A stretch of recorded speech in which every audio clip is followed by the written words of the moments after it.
James, on the Afghanistan hearing, I know you've been watching this one closely. What have you made of some of the revelations, including criticism from the top brass when it comes to both the current and former president's decisions? Yeah, I think it's been fascinating watching General Marley's testimony over the last couple of weeks, not just because of some of those comments that were made about steps he took in the last days of the Trump presidency, but it's quite clear that there were enough warnings on the consequences of a rapid pullout. There were some bad decisions made, particularly around how to secure Kabul. And really, neither President Biden or President Trump have covered themselves in any glory here. This will continue to drag out. Miley's position, I think, is very interesting.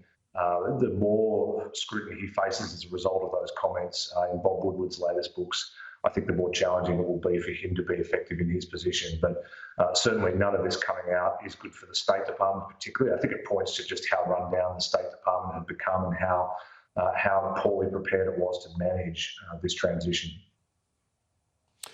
Yeah, indeed. It has been quite damning on that front. On a brighter note, certainly for the Prime Minister and his relations with the United States, you had the meeting last week, the Quad, off the back of the AUKUS agreement. How have things, we look at the wash-up of all of that, still some criticism from Europe, particularly France.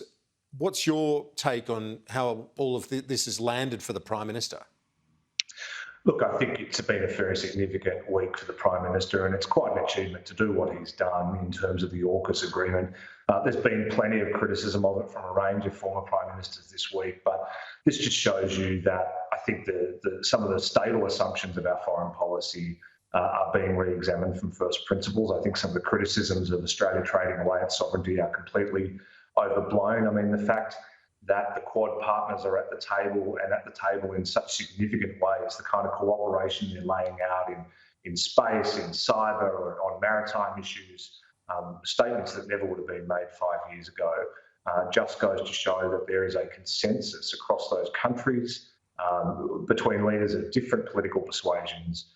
The only way to manage China now is to show strength and to push back against Chinese bullying and coercion. So I think the Prime Minister has had a good week for Australia. Of course, there's an enormous amount of detail to be fleshed out now, and there'll be bureaucracies in Canberra and Washington and London and Delhi and Tokyo, for that matter, scrambling to fill in the blanks. I mean, talking to US colleagues in the space world this week, they know that we're going to be doing a lot more on defence issues in space between the US, the UK and Australia, but they don't know what that is. There's a lot of detail to be filled in.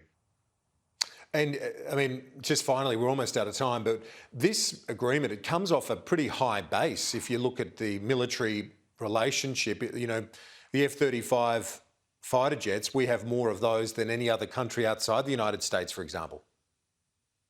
Look, Australia has always relied on other partners. I mean, during the Second World War, we had almost no submarine force at all and had to rely on other partners, including the Dutch, to provide for our maritime security. So it's not a surprise. The question, I think, goes to how much do we want to be willing to do on our own? What are those absolute critical sovereign components, whether it's parts of our military or parts of our defence industry, infrastructure and national capability base?